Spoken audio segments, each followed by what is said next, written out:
बिस्मिल्लाहिर्रहमानिर्रहीम। अस्सलाम वालेकुम। कैसे हम सब, मैं हूं नगमा हुसैन और आप देख रहे हैं कुकिंग विद नगमा हुसैन। आज मैं आपके लिए लेकर आई हूँ गजरेला की रेसिपी। तो ये इतना मज़े का बनता है। तो किस तरह बनाते हैं, बिल्कुल शाही तरीके से बनाएंगे। तो मैं अपने तरीके से आपको बनाना सिखाऊंगी। तो बस थोड़ी सी मेहनत है और गजरेला हमारा बहुत ही मज़े का बन के तैयार होगा। तो आइए हम बनाना स्टार्ट करते हैं। सबसे पहले यहाँ पे मैंने एक बर्तन लिया, उसमें मैंने 2 टेबलस्पून घी ऐड कर दिया। घी जैसे ही गर्म होगा तो हम इसमें ऐड कर देंगे ग्रेट की हुई गाजरें। तो बस यहाँ पे घी हमारा हो गया है मेल्ट। तो अब हम इसमें ऐड कर देंगे ग्रेट की हुई गाजरें। 1 केजी मैंने गाजरें ली हैं। तो बस इसकी जो हमने बनाई है अच्छे से कर लेनी है, तकरीबन 2 से 3 मिनट के लिए। तो बुनाई करने से ये होगा, एक तो इसका कलर बहुत ज़बरदस्त आएगा, दूसरा इसका टेस्ट जो है गाजरों का बहुत अच्छे से वो बाहर आ जाएगा।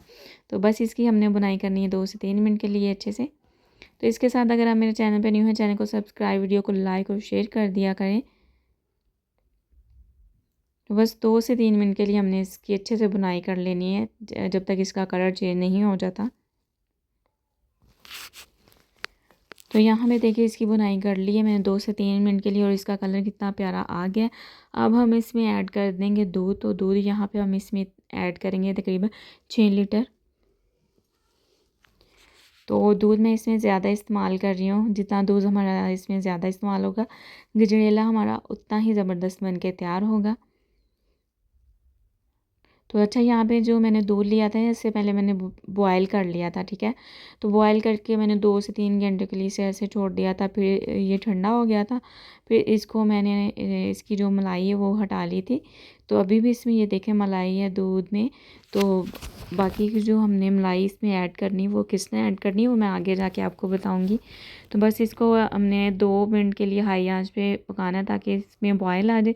जैसे ही हाई आंच पे बॉयल आ जाएगा फिर हमें इसे मीडियम आंच कर देनी है। यहाँ पे देखिए बॉयल आना स्टार्ट हो गया है। तो अब हम इसकी आंच मीडियम कर देंगे।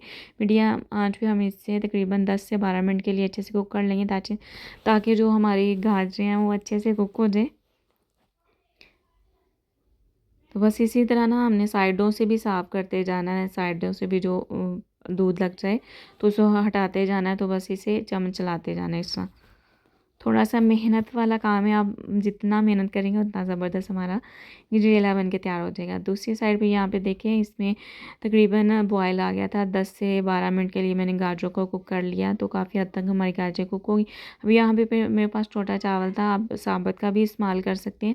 तो इसको मैंने 4 घंटों के लिए अच्छे से साफ़ करके भिगो दिया था। ये यहाँ पर मेरे पास ये जो चावल है न्यू चावल है। तो बस इसको ऐड करके तो मिक्स कर लेंगे। तो इसे मज़ीद पकाएंगे जब तक ये चावल हमारे अच्छे से कुक नहीं हो जाते। तो आप जब भी इसमें चावल इस्तेमाल करें तो न्यू वाली चावल इस्तेमाल कीजिएगा, उससे बहुत अच्छा टेस्ट आता है। तो यहाँ पे हम इसमें अब ऐड कर देंगे इलायची पाउडर तकरीबन ½ टी स्पून के करीब। तो इससे बहुत ही अच्छा खुशबू और जायका भी आएगा। अच्छा, इसकी जगह आप वो भी ऐड कर सकते हैं जब कुक हो जाए गजरेला, जो वो ऐड करते हैं एसेंस भी हो कोई होता है, वो भी ऐड खुशबू के लिए ऐड करते हैं केवड़ा एसेंस। तो अगर आपके पास वो है वो ऐड कर दें, नहीं तो आप इलायची पाउडर भी ऐड कर दें, कोई मसला नहीं है। बस यहाँ पे अब हम चीनी लेंगे तकरीबन 1.5 कप के करीब। ये 300 350 ग्राम चीनी बनती है। तो इसको हमने डायरेक्ट ऐसे नहीं डालना। जब तक हमारी खीर वो तैयार हो रही है, कुक हो रही है, इधर हम इसका कैरमल बना लेते हैं। कैरमल बना के डालेंगे, इससे ये होगा एक तो इसका कलर बहुत ही अच्छा आएगा, दूसरा चीनी वो टेस्ट बहुत अच्छा आएगा। यहाँ पे देखिए चीनी जो हमारी कैरमल होना स्टार्ट होगी, जुड़ना स्टार्ट होगी, मेल्ट होना स्टार्ट होगी। तो बस इसे मज़ीद कर लेंगे हम मेल्ट। और इसका कलर ये यहाँ पे देखें चीनी जो हमारी कैरमल होगी इसमें थोड़ी सी गुठलियाँ हैं, मज़ीद मैंने इसे मेल्ट नहीं किया। मज़ीद मेल्ट करती तो इसका डार्क फ्लेवर हो जाना था, तो अच्छा नहीं लगना था। बस इसमें मैंने तकरीबन पौना कप के करीब दूध ऐड कर दिया है। जब इसमें दूध ऐड होता है तो ये थोड़ा सा हार्ड हो जाता है, परेशान नहीं होना। जैसे ही दूध ठंडे से गर्म की तरफ जाएगा तो ये खुद ब खुद मेल्ट हो जाएगी। तो बस इसी तरह इसको मेल्ट कर लेंगे। तो बहुत ही ज़बरदस्त इस तरह इसका टेस्ट आता है। यहाँ पे देखिए हमारी कैरमल बिल्कुल रेडी होगी। अब इसे हम साइड पे कर देंगे। तो बस अब हम देखते हैं जो हमने खीर रखी थी दूसरी साइड पे। तो यहाँ पे देखें काफ़ी हद तक हमारी खीर पक चुकी, चावल भी हमारे कुक हो गए हैं। बस अब हमने इसे अच्छे से थिक करना है। अब हम इसमें ऐड कर देंगे यहाँ पे मलाई। तो यहाँ पे मेरे पास 1.5 कप मलाई जो हमने दूध से हटाई थी वो मैंने ऐड कर दी। इससे बहुत कम क्रीमी टेक्सचर आएगा, तो बहुत ही अच्छा टेस्ट आएगा। अगर आपके पास ये क्रीम नहीं तो इसकी जगह आप जो टेट्रा पैक क्रीम होती है वो भी ऐड कर सकते हैं। वैसे तो इसका टेस्ट बहुत अच्छा होता है, अगर आपके पास ये है तो आप यही गढ़वाली इस्तेमाल करें। तो जैसे ही मैंने क्रीम ऐड करके मिक्स किया, साथ ही मैंने इसमें ऐड कर दिया जो हमने कैरमल बनाया हुआ था। तो कैरमल ऐड करके इसे मिक्स करेंगे तो मज़ीद अच्छे से इसकी पकाई हमने करनी है, तब तक जब तक इसमें एक क्रीमी सा टेक्सचर नहीं आ जाता और ये थिक नहीं, अच्छे से गाढ़ा नहीं हो जाता। तो बस ये जब हमने इसमें चावल डाल देने तो चम्मच मज़ीद इसमें हमने चलाते जाना है, क्योंकि जब इसमें चावल जाते हैं तो ये जब थिक होना स्टार्ट हो जाता है गजेला तो ये नीचे से लगना स्टार्ट हो जाता है। तो ये एहतियात आपने करना है कि ये नीचे ना लगे। नीचे लगेगा तो सारा टेस्ट इसका वो ज़ाया हो जाएगा, तो हमारा जो मेहनत है वो भी ज़ाया हो जाएगी।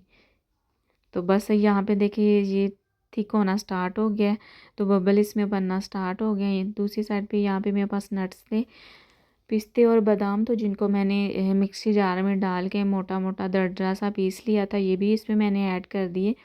तो बस इसे हमने थिक होने तक मज़ीद पकाना है। तो बस ये देखें, इसकी यही हमें ना कंसिस्टेंसी चाहिए थी। ये थिक होना स्टार्ट हो गया, थिक मज़ीद हो गया, क्योंकि इसे हम जब रखेंगे ना थोड़ी देर के लिए तो मज़ीद ये जैसे ही ठंडा होगा तो मज़ीद ये थिक हो जाएगा। तो ये देखें, यही हमें कंसिस्टेंसी चाहिए थी। अब हम इसे बोल में डिश आउट कर लेते हैं। तो फाइनल लुक मैं इसकी आपको दिखाती हूँ। तो बिस्मिल्लाहिर्रहमानिर्रहीम। तो ये इसकी फ़ाइनल लुक, ये देखें कितना ज़बरदस्त इसका वो टेक्सचर है। तो जैसे ही ये ठंडा होगा तो मज़ीद ये थिक हो जाएगा।